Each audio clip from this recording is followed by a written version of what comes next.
Alhamdulillah alladzi tahhara quluba awliyaihi an najasi ghairihi wa nawwarahu bi nuri ma'rifatihi abadan abadan.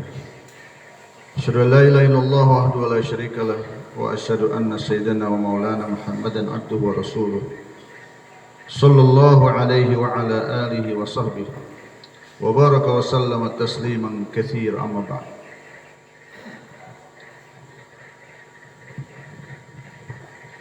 Pagi ini kita ambil pelajaran dari Al-Hikam. Fa kaifa yurfa' ila ghairihi ma kana huwa lahu wadi'an. Kalau Allah yang meletakkan hajat pada kita, kalau Allah yang menciptakan keperluan dan kebutuhan kita, kenapa kita ngadu kepada selain Allah? Masya Allah, Abu yang mufassir jazallahu khair mata'an Allah bituli hayatihi. Tatkala saya bertanya, bagaimana kalau dermawan atau donatur yang istiqomah ngasih ke pondok, tiba-tiba dia lupa karena dia sakit. Boleh nggak kita ingatkan dia, Pak, sumbangannya untuk pondok sudah 2 bulan belum sampai, boleh nggak begitu? Alhamdulillah kayak mufassir menjawab nggak boleh. Jangan. Kalau namanya rezeki pondok atau rezeki anak-anak, sampai juga ke pondok tanpa diberitahu sama dia. Dan memberitahu itu bisa juga mengganggu keikhlasan. Menerima harta yang tidak ikhlas nggak berkah. Apa yang di kitab ini bagaimana ada pada diri kita? Minas sutur ila sudur. Ternyata arahan Kiai Mufassir ada di kitab. Kaifa yurfa ila ghairihi. Bagaimana mungkin kau mengadu kepada orang lain, sedangkan kebutuhan kamu itu Allah yang ciptakan. Allah yang membuat kamu itu butuh. Kok ngadu sama selain Allah? Nah, di sini dijelaskan betapa, kalau bahasa kasarnya, betapa tidak tahu malunya manusia. Itu. Betapa tidak tahu malunya manusia tatkala dia mengangkat hajatnya ini kepada orang lain, sedangkan hajat dia itu Allah yang turunkan. Allah jadikan kita lapar. Ini maknanya tajalliyat ahkam qahriyatihi. Jadi ada sifat jalal, ada sifat jamal, ya kan? Jadi sifat jamal Allah kasih kita senang, ya kan? Kemarin Abang Mamba itu tajalliyat sifat jamalnya Allah. Nah, jadi senyum-senyum terus beliau itu, ya kan? Untuk Mas Farhan kita yang turun tajalliyat sifat jalalnya Allah. Nah, tunggu dulu kata Allah. Sabar-sabar dulu. Jadi sifat jalal, sifat jamal. Nah, kita lapar. Kita haus. Kita belum dapat jodoh. Kita belum punya rumah. Itu pada saat itu tajalliyat sifat jalalnya Allah. Kita butuh sesuatu, tapi kita nggak dapat sesuatu. Allah turunkan itu keadaan.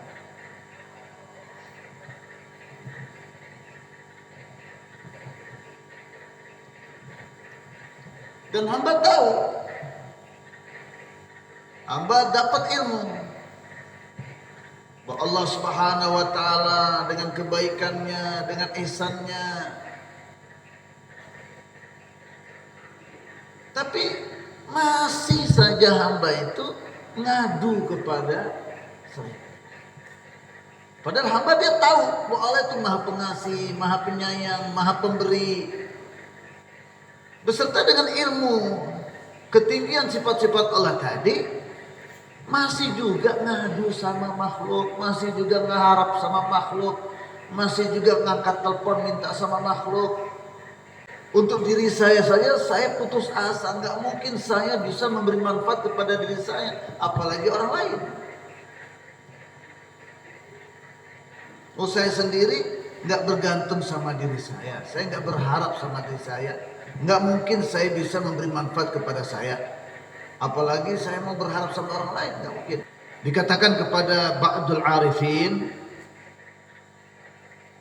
Al-Kashaf, Qila li fi naumin kal yaqzah au yaqzah kan naum, antara sadar dan tidur atau antara tidur dengan sadar. La tubdi faqatan fadha'ifuha alaika mukafa'atan lisu'i adabi. La tubdi faqatan, jangan kau nampakkan kefakiran, jangan kau nampakkan depan makhluk bahwa kau itu fakir, miskin. Jangan nampakkan. Dari sini masyayikh kita di Pakistan ini kadang pakaian mereka necis-necis. Untuk menampakkan sama orang-orang, oh saya ini bukan orang fakir. Artinya gak bergantung sama ente. Udah cukup saya punya kebutuhan. Dan mereka punya baju bagus itu bukan mereka beli di pasar. Bukan cari duit tungkus lumus sehingga menyebabkan enggak khusyuk sholat, tapi pakaian itu dengan hina jatuh di bawah kaki mereka. Jangan kau nampakkan, sekali lagi, jangan kau nampakkan kefakiranmu, keberhajatanmu kepada makhluk. Nanti saya akan tambah kefakiranmu itu hukuman karena kau tidak beradab sama aku, kata. Nah, coba lihat. Sekarang ini kalau kita nggak ada duit, setor wajah yatim piatu supaya dikasihani sama orang kaya, atau hilir mudik di depan rumah orang kaya, atau angkat telepon, atau kadang lagi duduk-duduk ada yang pakai baju bagus, serban bagus, cincin bagus, jam bagus, hari dia mantap ya kan? Padahal ada dalam hati keinginan supaya memiliki jam itu. Kalau begitu kasih saja tuh jam sampai itu, kasihan dia. Fakir bin miskin, menderita hidupnya kalau nggak dikasih itu jam. Nggak boleh begitu ya, nggak boleh begitu. Jangan kamu nampakkan kefakiranmu, hajatmu, kebutuhanmu kepada makhluk. Nanti saya akan tambah kamu miskin lagi. Kenapa begitu? Karena kamu sudah su'ul adab, karena kamu sudah tidak beradab kepada Allah. Ajib. Itu yang diajarkan di Kiai Mufassir. Dan kita berusaha untuk mencontoh beliau. Wa khurujuka, bukan sekedar su'ul adab, bukan sekedar kita nggak beradab sama Allah. Kalau kita ngadu kemiskinan kita depan makhluk, tapi satu lagi, wa khurujuka ila haddin ubudiyyatik. Allahu Akbar. Dan dengan kamu mengadu kepada makhluk, berarti kamu telah keluar dari batasan perhambaan. Kalau kita ngadu sama makhluk, berarti kita hamba makhluk, bukan hamba Allah. Nah, satu lagi dengarkan. Innama ibtalaituka bil faqah. Kenapa Allah kasih kita fakir? Kenapa Allah kasih kita miskin? Kenapa Allah kasih kita berhajat? Kenapa Allah kasih kita butuh? Litufarriq ilayya minha wa tatadarra biha ladayya wa tatawakkal fiha alayya. Allahu Akbar. Kita dikasih kondisi nggak ada duit, nggak punya makan, nggak punya freezer, nggak punya ATM, misalnya seperti itu model-modelnya. Kita dikasih kondisi yang seperti itu, kenapa? Supaya kita kosong waktu kita, nggak ngurus gitu-gituan. Kita kosong waktu kita beribadah aja kepada Allah. Bisa dipahami? Iya kan? Kalau kita punya mobil, kira-kira kata Kiai Mufassir, kalau saya buat pabrik 100 apa 500 tenaga kerjanya, kalau mesinnya rusak, kemudian ada yang meninggal, ada yang macam-macam, pokoknya kira-kira waktu saya untuk ibadah tersita apa tidak? Wa tatadarra biha ladayya. Nah tuh, kalau kita dikasih hajat, kita dikasih kebutuhan, kita dikasih penyakit, kita dikasih masalah, supaya kita nangis depan Allah, ngadu kepada Allah. Bukan dikasih miskin, dikasih masalah ngadu kepada selain Allah. Supaya kita ngadu kepada Allah. Jangan ngeluh. Kalau ngeluh, terputus nanti bantuan Allah. Ya, satu lagi, wa tatawakkal fiha alayya. Kita dikasih masalah supaya kita pasrah kepada Allah. Supaya kita tawakal bahwa Allah lah akan selesaikan masalah ini. Satu lagi, sababtuka bil faqah. Saya lilit kamu, saya jaring kamu dengan kefakiran atau kemiskinan. Litasira biha zahaban khalisan. Supaya dengan kefakiran dan kemiskinan itu kamu jadi emas yang murni. Allahu Akbar. Saya jaring kamu dengan kefakiran, dengan ketidakpunyaan apa-apa, supaya dalam kondisi itu meningkat iman kamu, meningkat tangisan kamu kepada aku, meningkat ta'aluk kamu kepada aku, sehingga betul-betul kamu jadi emas yang murni. Emas yang murni caranya bagaimana? Emas yang murni dimasukkan di air raksa, ya tahu? Besi jadi pedang diapakan? Dimasukkan dalam api dibakar. Demikianlah hamba jadi hamba yang khalis. Hamba ini akan jadi emas kalau dia mengalami berbagai macam mujahadah. Penderitaan dan kesusahan kalau dilalui dengan baik, maka dia jadi khalis, hamba Allah yang sebenarnya.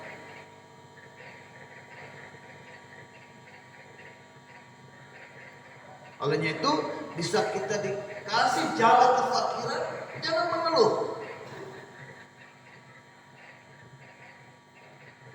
Wasamatuka bil faqah wa hakamtu li nafsi bil ghina. Nah, saya letakkan kefakiran pada kau dan saya namakan diri saya Gani atau Gina, kaya. Saya kasih kefakiran kepada kamu dan saya letakkan kekayaan pada diri saya. Fa in wasaltaha bi. Nah, pada saat kefakiran, pada saat masalah kamu hadapi, kalau kamu hubungkan masalah itu kepada saya, perhatikan. Wasaltuka bil ghina, maka saya akan sampaikan kamu kepada kekayaan. Bisa dipahami? Bisa dipahami tak? Ya, tak? Allah jadikan kita fakir dan Allah jadikan kita kaya. Nah, kalau dalam kefakiran kita hubungkan kefakiran itu kepada Allah, hanya ngadu kepada Allah, hanya minta hajat kita kepada Allah, Allah jadikan kita kaya.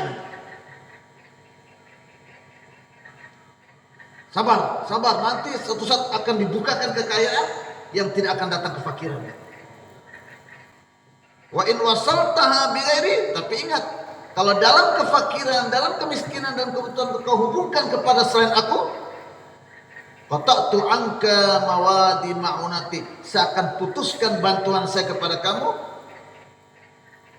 Wa hasamtu asbabaka min asbabi taradan laka, saya cabut asbab saya dari kamu untuk mengusir kamu daripada perhambaan. Faman wakaltuhu ilayya, siapa yang saat kefakiran, kemiskinan, masalah datang, dia serahkan kepada saya, maka saya akan jadikan dia pemilik, saya akan jadikan dia raja. Wa man wakkaltahu ilaihi halak, tapi barang siapa yang menyerahkan masalah itu kepada selain saya, binasa. Hadirin dan para santriku sekalian,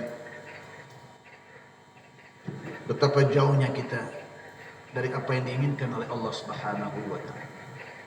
Tentu kita harus banyak menangis, minta inayah khasah agar kita dibimbing mencapai apa yang diridhoi dan disukai oleh Allah Subhanahu wa taala. Dekat sama orang-orang soleh, selalu mendengarkan nasihat-nasihatnya, terus kita praktekkan dengan mujahadah serta disertai dengan tangisan tadaruk kepada Allah Subhanahu wa taala. Alhamdulillahirabbil alamin, wassalatu wassalamu ala asyrafil anbiya'i wal mursalin wa ala alihi wa sahbihi ajmain. Zalamna anfusana wa illam taghfir lana wa tarhamna lanakunanna minal khasirin. Allahumma tahhir qulubana an najasi ghairik wa nawwir qulubana binuri ma'rifatika abadan abada. وصلى الله على خير الخلق سيدنا محمد النبي الأمي وعلى آله وصحبه وبارك وسلم. سبحان ربك رب العزة عما يصفون وسلام على المرسلين والحمد لله رب العالمين.